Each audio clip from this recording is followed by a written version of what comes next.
बच्चों आज हम लोग जानेंगे भिन्न के बारे में। तो सबसे पहले हम जानते हैं कि भिन्न की परिभाषा क्या होती है।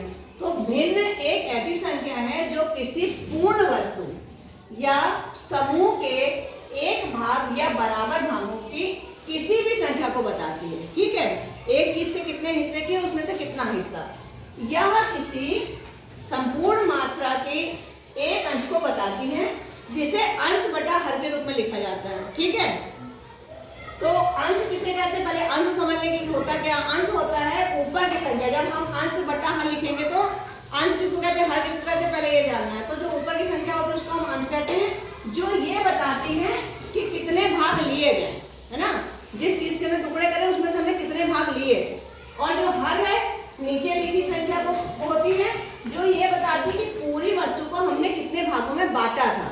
ठीक है, तो सबसे पहले हम यहाँ समझेंगे ये हमारे पास कितना गोला बना हुआ है, एक। तो ये पूरा एक गोला, इसके हमने कोई हिस्सा नहीं किया। तो जो ये पूरा भाग है इसको हम क्या लिखेंगे भिन्न के रूप में, अगर हम लिखेंगे तो एक ही है ना, एक बटा एक, है ना। और जब हम एक में एक का भाग देंगे तो हमारे पास उत्तर आ जाएगा एक, है ना, क्योंकि हमको मालूम है कि कम है। तो हम एक लिखें चाहे एक बटा एक लिखें, दोनों चीजें बराबर होती है। ये बात अपने दिमाग में रख लो, क्योंकि ये अभी हम जब शुरुआत करेंगे तो बहुत काम आएगी चीज। ठीक है, अभी जब हम तुमको आगे बताएंगे कि एक के नीचे एक लगा लो तो तुमको अगर मैम कैसे लगा लें, तो हम इसी तरह से लगाते हैं। ये चीज अपने दिमाग में रख लो एकदम कि एक बटा एक बराबर हम एक लिख सकते हैं। ठीक, तो यहाँ पे अंश भी एक है और इसके हमने हिस्सा भी कोई नहीं करा, एक ही हिस्सा को हमने एक लिख दिया। ये समझ में आ गया। इसको हम पढ़ेंगे अंश बटा हर, बटा इस लाइन को कहते हैं। इतना समझ में आ गया। अब हम इस वाले गोले पे आते हैं। इसमें हमारे पास एक गोला था तो अंश कितना हो गया, गोला कितना था, एक गोला था, तो अंश एक हो जाएगा। ठीक है, हिस्से हमने इसके कितने कर दिए, दो। पहले हमको ये बताओ अंश कितना है, हिस्से कितने करे, सॉरी अंश कितना है, एक है। और इसके हमने हर कितना है, हर के में हमने कितने हिस्से करे, इसके दो हिस्से करे, तो इसका दो हिस्सा हो गया। तो जो इसका एक हिस्सा है, जो ये रंगा हिस्सा है, इसको हम क्या कहेंगे, हाँ बोलो, हाँ, एक बटा दो।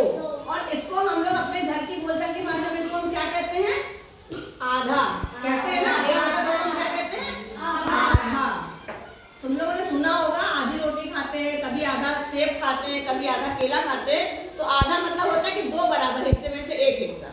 ठीक है, अब हमने क्या करना है, यहाँ पर देख लेते हैं हमारे पास कितना गोला है, एक गोला। तो अंश कितना हो जाएगा, एक हो जाएगा।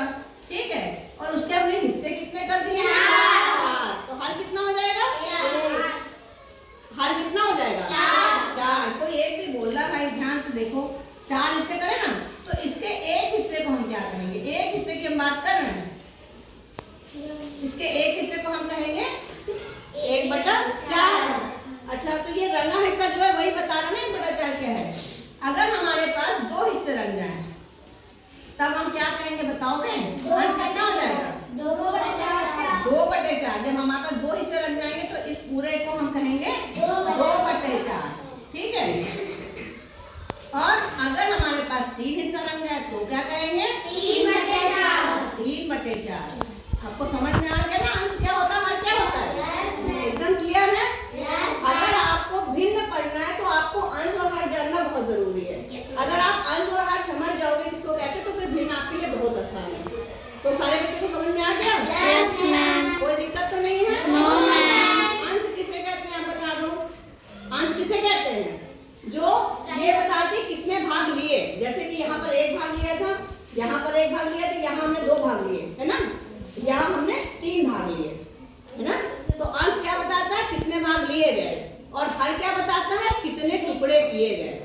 समझ में आई बात, यस। थोड़ा सा एक दो बार आप प्रैक्टिस करोगे तो आपको याद हो जाएगा। ओके, समझ में आ गया सबको, यस मैम।